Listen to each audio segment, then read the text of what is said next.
Hello everyone and welcome to a video that I'm doing about primarily computer parts. For context, a long time ago I recorded a not very short video for my brother when I was assembling his computer. We were having trouble finding him a pre-built or a laptop, and he needed an upgrade, so I was able to find enough parts at a decent price to put something together for him. And I recorded this video so that that he could have a chance at maintaining it himself if I told him a few things to try to start debugging if any issues came up. So I thought maybe I'd chunk that up into pieces for a video for you guys. And you also, of course, get the bonus of seeing my cat napping in the little bed that I keep on my desk so that she doesn't cry at me. So, without further ado, let's get started. Alright, so here are your computer parts. I haven't started putting anything together yet, though I did take it all out of boxes. We'll start over here. Graphics card, RAM, still in the package but unsealed, motherboard, power supply, and here's what the box for that looks like. And the motherboard box, there you go. Then this little thing is your hard drive, SSD. And you can see by the logo on the box, this one happens to be Intel branded. It is important, I guess, to note, based on the pieces you've seen so far, this is what would normally be called an AMD build, meaning it has an AMD brand processor. Their more recent processor or CPU offerings are called Ryzen. Just like Intel calls their main lineup Core series, AMD is Ryzen for now, and it's what, April 2021. So for now, at least, that's true. But that doesn't prevent us from doing something like you saw earlier with using an Intel built hard drive, right? The two parts are separate and they work together just fine.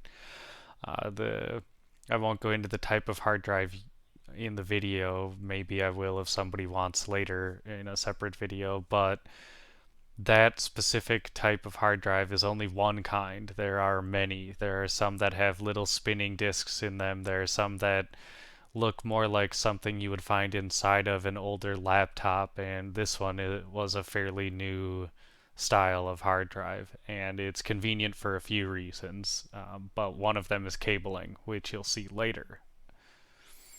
Little guy is your CPU, and underneath it is the cooler, and there's what the box looks like. Here is the case. I already laid it down on its side to prep it for assembly, and in the case came some little screws. I don't know off the top of my head anymore what brand of case that was. I believe it was a Corsair something or other, or maybe it was Cooler Master. It was one of those two, and frankly, it's not a big deal for the video. You can just see what an empty case would look like. So that's pretty nice just to see.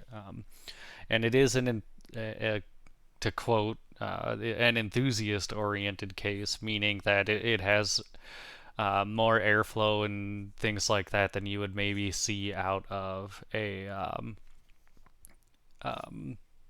like pre-built thing from Dell or one of those companies. This package, and then here are some little rubber feet thing that I don't think you will ever find a need for, but you'll have them, and zip ties. And I'm also going to give you at least one, but maybe two of the spare fans that I have. These are slim fans, so they won't be quite as great as a regular width, but they are still quite good. Let's see, in with the motherboard, actually, You and a lot of boxes will have some similar sort of paperwork with them. You don't get the full user manual though anymore with motherboards. They do that online only.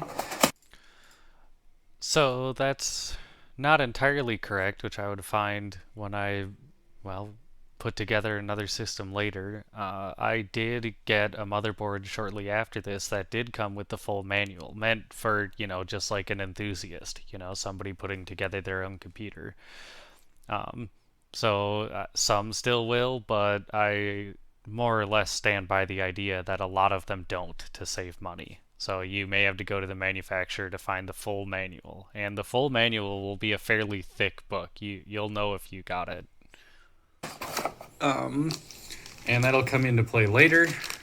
And these are what's called SATA cables, just little cables. You don't need them right now, but you're going to have them in the box in case you ever want to put a different hard drive in this. And the reason you don't need them is this obviously has nowhere to plug power into. It gets its power.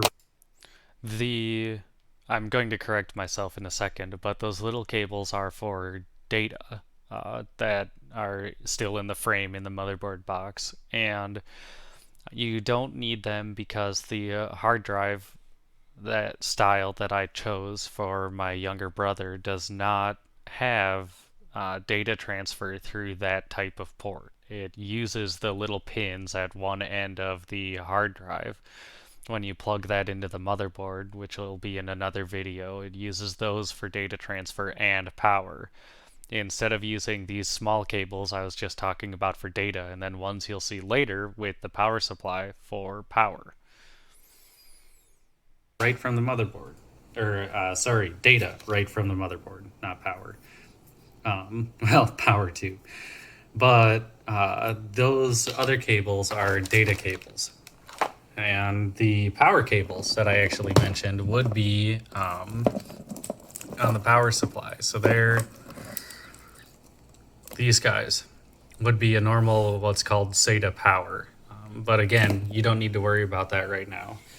While we're looking at your power supply, though, obviously on-off switch, and you have the regular cable that goes into a wall. And some power supplies are modular. So right here, you would see a variety of different ports, right, to plug cables into as you need them, or unplug them and leave them in a box, right? But in your case, they're all just right on the power supply already, and you can't easily remove any of them. And I wouldn't recommend trying. In fact, don't ever take this apart because it is the only component in this, or really any computer, that is capable of delivering an electric shock that will kill you. Um, That statement really probably wasn't entirely fair. And so there may very well be other components that could create human health concerns when supplied with electricity. But in the case of a power supply, it's particularly bad because of the types of electrical components in a power supply, right? It is meant to deliver power, and it can deliver quite a lot of it in some cases. And that it also sometimes is capable of storing electricity in a not completely stable way, but storing it nonetheless for very long periods of time, even when the system is powered off or unplugged. So if you disassemble a power supply, and the casing I showed you, right? I'm handling that with my bare hands. That's no problem. There's no risk there. That's completely and 100% safe. However, if you decide that you're going to take that casing off, be extremely careful because it could be very, very dangerous. If you're watching this video, I kind of doubt that you would have the temptation to do that, but some people just like taking stuff apart, like me. I enjoy that. So if you do decide to take a power supply apart, please be careful. Good morning, Gabby. yeah, let's see what else. I think that was about it before I started doing at least a little of the assembly. you are missing, let's see if I can get close enough. That screw, right? There's a little screw hole right here. You are missing. So that is one end of where that little hard drive you guys saw earlier gets mounted. And the other end actually has the power and data pins, they're called, that I was talking about earlier, and this screw secures it. I would later find it in the box. Not that that's really relevant to you guys. But the screw is extremely small, so if you're building one of these, make sure that you don't accidentally throw it away. I assumed that I had thrown it away. So, I think I'm going to call this the end of this video, and I will see you guys in the next one. And hopefully Gabby will stick around for the next one as well.